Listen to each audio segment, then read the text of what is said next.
Hello, everyone, and welcome to Blaugrana Everything, the newest channel in the Coloverse.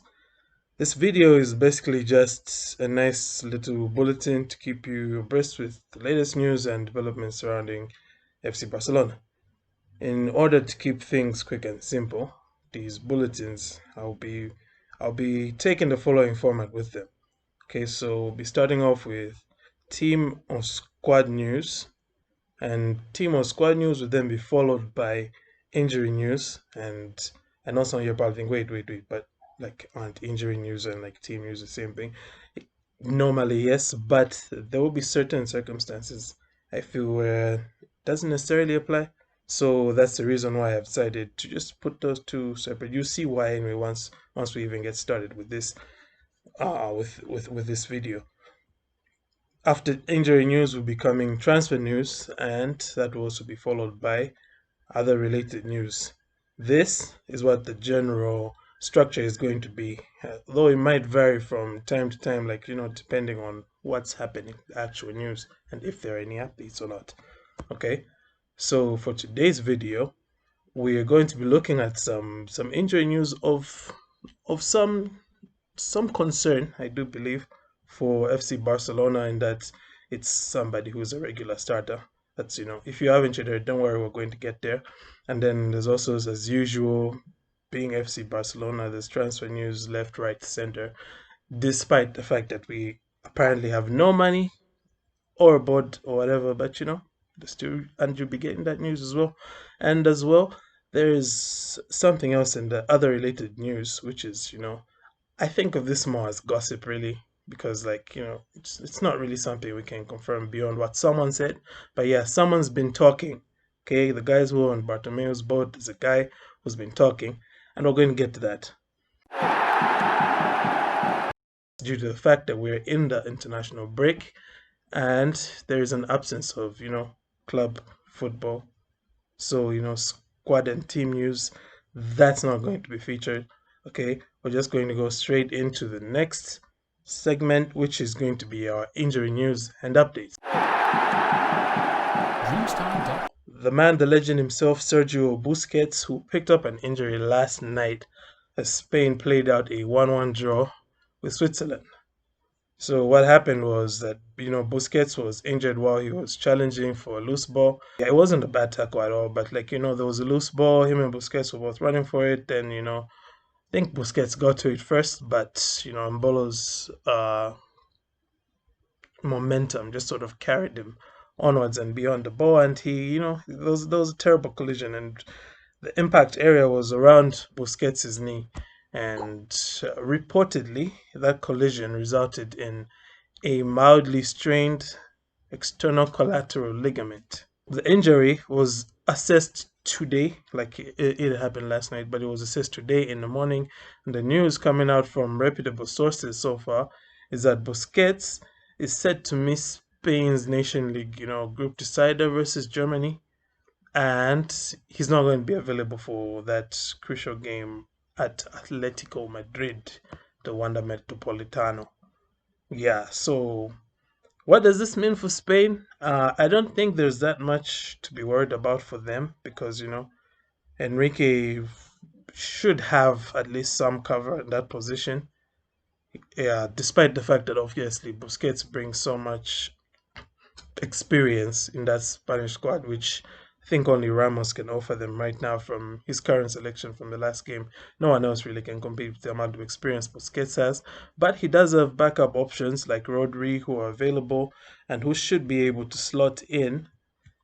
And, throw in the fact that Busquets has not really been at his best for Spain or also for anyone really. But that's what it means for Spain. For Barcelona, though, I mean, it could be worrying for Ronald Koeman because the guy seems to want Busquets out on the pitch as much as possible. I mean, I think Busquets has played every league game in the Koeman era. I stand to be corrected, but I think he started every one of them. So that's maybe for Koeman going to be a worry. However, for guys who are watching on from the bench, I mean, this could be an opportunity to be, uh, to be in that squad, especially for a certain someone who's been knocking very heavily on the first team door. I think it's been a conversation for some time now, talking about should Pjanic step into that role next to Frankie De Jong, and well, I guess he's going to now. Uh, Although I don't know if it's just going to be Pjanic alone though, because there's also players like Carles Alenia, Ricky Puig, who will be looking at that and hoping, maybe they can finally get some precious minutes. I mean, with Busquets gone, he's been taking up more or less 90 minutes every game. So, if he's not there anymore, maybe they can share some minutes with Pjanic. Because we do know Pjanic was reportedly not as fit as he should have been. So probably he's not going to be able to play 90 or, 80 plus minutes in all those games. Yeah. So I don't know. But anyway, with regards to Busquets, according to what's been reported by AS, and I think I saw it as well from on Twitter from Hagrid. I'll link him in the description. And yeah, so according to what I've seen from there, Busquets is set to be out for 3 weeks. So that's 3 weeks no Busi, and that means he's out of the game against Atleti on the 21st. He's out for the game against Dinamo Kiev on the 24th. He's out against Osasuna on the 29th. Out against Ferencvaros on the 2nd of December, and out against Cadiz. Cadiz? Is it Cadiz or Cadiz? I don't know. Someone Spanish, like, correct me. But he's out of that game on the 5th. What this means now is that Barcelona's injury list looks like this. Okay, you've got Sergio Busquets with a knock to the knee, who's out for 3 weeks, and then you've got Ansu Fati with the meniscus injury, for which he had a successful surgery and has been discharged as of yesterday, the 14th of November. He's out for 4 months, and you've got Samuel Umtiti with what we assume is a knee injury, and he is out for an indefinite period of time though. Well, that brings an end to the injury news, and I now want us to move on to transfer news. Now, first, a slight disclaimer.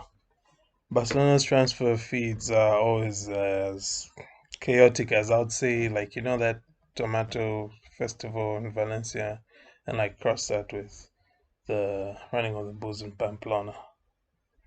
That's the world of Barca transfer rumors. Such, always take them with a grain of salt, especially when you take into consideration that Barca has no board at the moment and they are broke. Okay, like capital broke. So having said that, first bit of transfer news comes in the form of more of the usual. Barcelona apparently in talks with City to sign Eric Garcia. Barca want to offer 15 million for Eric Garcia, and Manchester City, of course, remain uninterested in doing any deals because I guess they still holding out hope that they can get him to renew. But the latest development, however, according to Hagrid, is that Barca are going to wait for Garcia to sign on a free. So basically, this January they're not going to put in any bids. They're just going to me, kid, just like just hold out, hang in there, kid, and then join us in like June on a free. But in the meantime, they'll be looking for an experienced centre back to fill in for 6 months. So yeah. Now, personally, I don't know how any of you are taking that news, but personally, it's making me wonder, like, just how much of Bartomeu's madness seeped into this club, or how much of it was even him. Because I mean, this is a deal that stinks of, Bartomeu's board. It's like Boateng 2.0.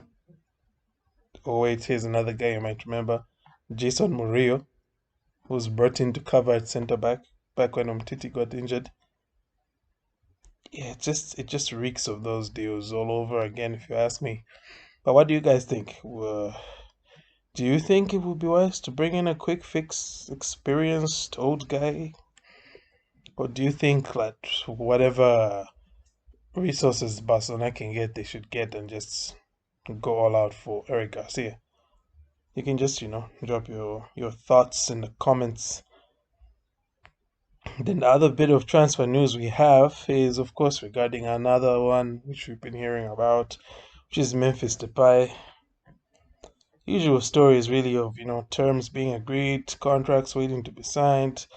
The only new thing that I've seen coming up in these reports is that Barca will apparently be looking to sell Junior Firpo and Carles Alenia, freely guys, in order to finance the deal. So it's yeah, it's just that's just par for the course. Barcelona transfer rumors. Really, I'm just waiting for more of the usual Lautaro Martinez nonsense to pop up. And yeah, I guess maybe I'm not too sure on the situation, but I think Carles Blanes might still be in his role as sporting director, so maybe that's why some of these rumors will not go away. But otherwise, what I do know is when you're talking about things like selling Firpo or Lania, I don't think an interim president and board have the authority to do that. I don't think they can actually do that. Maybe they can negotiate those things. It will need to be rectified by the next president. And if the next president doesn't want it to happen, it's like wasting time. Anyway, that that pretty much wraps it up, I think, for transfer news. And now what we're left with is other related news. And in other related news, we have quite an interesting story. And it's a story that I wanted to put it in the transfer news, but it's it involves a bit more than just transfers. So I thought, yeah, we can just put it in this section. And it's, of course, the story of revelations coming from Javier Bordas, former Barca director under Bartomeu's reign. And so Javier Bordas has given an interview with Fernando Polo at Mundo Deportivo. Let me just go into reading some of these quotes from that Bordas interview.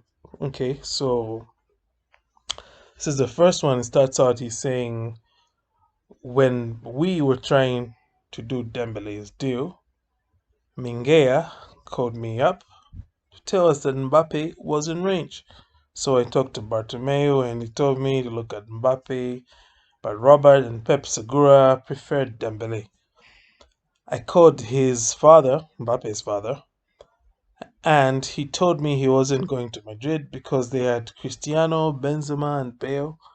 The president of Monaco as well preferred Mbappe to go to Barca rather than PSG, a direct rival, and for 100 million euros, it could have been done. But so according to Mr. Bardas, that was what was on the table, but it didn't happen. And he says the reason why the club didn't go for Mbappe is because they preferred Dembele, and in hindsight, personally, I don't really think that's a controversial thing to say because Barcelona had just lost Neymar, and if you're looking at Mbappe and Dembele, who fits that Neymar kind of mold, and you'd probably be looking at Dembele because you're looking for someone who's creative rather than someone who is going to, put chances away. And yeah, so anyway, continuing on, there's still more from this. Bordas then talked about how he had tried to sign different players, or he had tried to set the wheels in motion to sign different players, but those players were not signed. The reason why the club never signed the first guy he tried to get, who is Erling Haaland, was because management believed he wasn't a Barca player. Bordas has also suggested Haaland, players from Haaland to Ferran Torres and Dani Olmo. And well, I think this one is probably one of the more, I think people who really follow news to do with transfer dealings under Bartomeu will remember that Barcelona had the option or had the chance, maybe let me not say option, but had the chance to sign Holland. That was like in the 2018-19 season over that January transfer window that they passed up on him and they went for Kevin Prince Boateng instead. So here Bordas is talking about the argument they used to justify not getting Haaland was that he's not a Barca type of player. And I think I do remember someone else on that board remarking that he was too raw because, can play for Barca if you're a raw talent. Right, Ansu Fati. Anyway, there's still more again from this Bordas interview, and he talks about the real reason for Neymar's departure. And this is, when I was talking about putting some of this stuff under gossip, maybe this is more or less what I was looking at. What do you guys think about all of this? Like, personally, I just want to, I'll just remind us all to treat any news regarding board members that sat on Bartomeu's board and remained there after Barcagate scandal. Like, just treat those with a lot of skepticism. Obviously, there's some stuff which he has said in here which we can point to because we heard these reports years ago. So it's not new. It's not new. It's not something that we're unfamiliar with, but it is something that's worth noting. And also another thing that's worth noting now is that in his interview with Marca, and why I kind of feel like this was just maybe some kind of ploy by Bordas to gain some traction politically or to get support maybe from Bartomeu. Like I wouldn't be surprised if this guy like announces his candidacy for the presidency anytime soon. But he did say that this is in his interview with Marca, he is unhappy with the treatment that Bartomeu received, and he pointed the finger at the Catalan government for being seen to play a part in the president's dismissal. It was a disgrace, a lynching, Borda said in an interview with Mundo Deportivo. Whenever there was anything small, they attacked us. I don't understand. And yeah, that's Bordas. So like I said, personally, I'm not looking at this guy like everything that he's saying in this interview is like gospel truth or anything. Like obviously there's things that are true in there, but that's what you do if you're trying to let's pull that wool over people's eyes, right? Throw in some truth. And that's what I think this guy is doing. So he's just trying to get political traction here, if you ask me. And beyond that, I think it's not something we should pay too much attention to. So yeah, guys, that's a wrap from me, and I hope you enjoyed this. Do share your thoughts in the comment section. Leave a like to just help a young channel grow, and yeah, hit the subscribe button. There's going to be more content, and until next time, I hope to see you again.